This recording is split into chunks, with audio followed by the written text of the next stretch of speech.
तो आइए आज बात करते हैं जलियांवाला बाग के बारे में।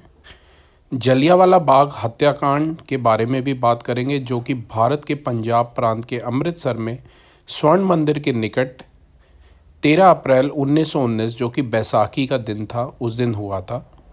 रोलेट एक्ट का विरोध करने के लिए एक सभा हो रही थी, जिसमें जनरल डायर नामक एक अंग्रेजी ऑफिसर ने अकारण ही उस सभा में उपस्थित भीड़ पर गोलियां चलवा दी, जिसमें 400 से अधिक व्यक्ति शहीद हो गए थे। 2000 से अधिक लोग घायल हुए थे। अमृतसर के डिप्टी कमिश्नर कार्यालय में 484 शहीदों की सूची है, जबकि जलियांवाला बाग में कुल 388 शहीदों की सूची है। ब्रिटिश राज के अभिलेख इस घटना में 200 लोगों के घायल होने और 379 लोगों के शहीद होने की बात करते हैं, जिनमें से 337 पुरुष, 41 नाबालिग लड़के और एक 6 सप्ताह का बच्चा था।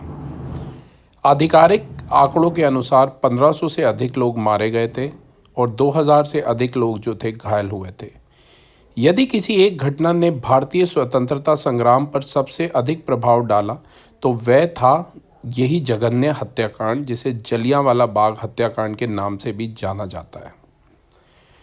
ये माना जाता है कि यह घटना ही भारत में ब्रिटिश शासन के अंत की शुरुआत का कारण बनी। महारानी एलिजाबेथ ने भी इस स्मारक पर मृतकों को श्रद्धांजलि दी, और ऐसा उन्होंने किया था लगभग उसके कुछ समय के बाद। 2013 में ब्रिटिश प्रधानमंत्री डेविड कैमरून भी इस स्मारक पर आए थे।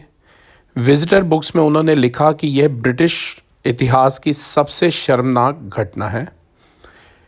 13 अप्रैल 1919, जो कि बैसाखी का दिन था। बैसाखी वैसे तो पूरे भारत का ही एक प्रमुख त्यौहार है, लेकिन विशेषकर पंजाब और हरियाणा के किसान सर्दियों में रबी की फसल काट लेने के बाद नए साल की खुशियां मनाते हैं। इसी दिन 13 अप्रैल 1699 को 10वें तथा अंतिम गुरु श्री गोबिंद सिंह जी ने खालसा पंथ की स्थापना भी की थी। इसलिए बैसाखी पंजाब और आसपास के क्षेत्रों का सबसे बड़ा त्यौहार है और सिख इसे सामूहिक जन्म दिवस के रूप में मनाते हैं। अमृतसर में उस दिन एक मेला सैकड़ों सालों से लगता आ रहा था। उस दिन भी हज़ारों लोग दूर दूर से श्री हरमिंदर साहिब गुरुद्वारे में गुरु जी के दर्शन करने और बैसाखी का त्यौहार मनाने अमृतसर पहुंचे थे। गुरुद्वारे से 500 मीटर की दूरी में जलियांवाला बाग को देखने के लिए बहुत सारे बच्चे, बूढ़े तथा महिलाएं इकट्ठे हुई थी और बड़ी ही खुशी के साथ बैसाखी का त्यौहार मना रहे थे। प्रथम विश्व युद्ध, जो कि 1914 से 1918 तक चला था, उसमें भारतीय नेताओं और जनता ने खुलकर ब्रिटिशर्स का साथ दिया था। 13 लाख भारतीय सैनिक और सेवक यूरोप, अफ्रीका, मिडल ईस्ट में ब्रिटिश सैनिकों की तरफ से, ब्रिटिशर्स की तरफ से तैनात किए गए थे, जिनमें से 43,000 भारतीय सैनिक युद्ध में शहीद हो गए थे। युद्ध समाप्त होने पर भारतीय नेता और जनता ब्रिटिश सरकार से सहयोग और नरमी के रवैये की आशा कर रही थी, परंतु ब्रिटिश सरकार ने मॉन्टकू चेम्सफोर्ड सुधार लागू कर दिए, जो कि इस भावना के बिल्कुल ही विपरीत थे। गांधी जी तब तक दक्षिण अफ्रीका से भारत आ चुके थे। अंग्रेज़ों के अत्याचार दिन ब दिन बढ़ते जा रहे थे। 10 अप्रैल 1919 को अमृतसर के उप कमिश्नर के घर पर इन दोनों नेता थे जो आंदोलन कर रहे थे, सत्यपाल तथा सैफुद्दीन किचलू।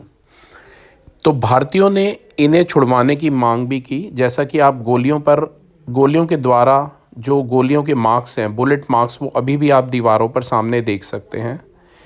तो अगर आप कभी भी जलियांवाला बाग जाएं तो ये बुलेट मार्क्स ज़रूर देखें, तथा अपने स्वर्णिम इतिहास को याद करके कि कितने लोग कुर्बान हुए थे, तब जाके हमें आज़ादी मिली थी।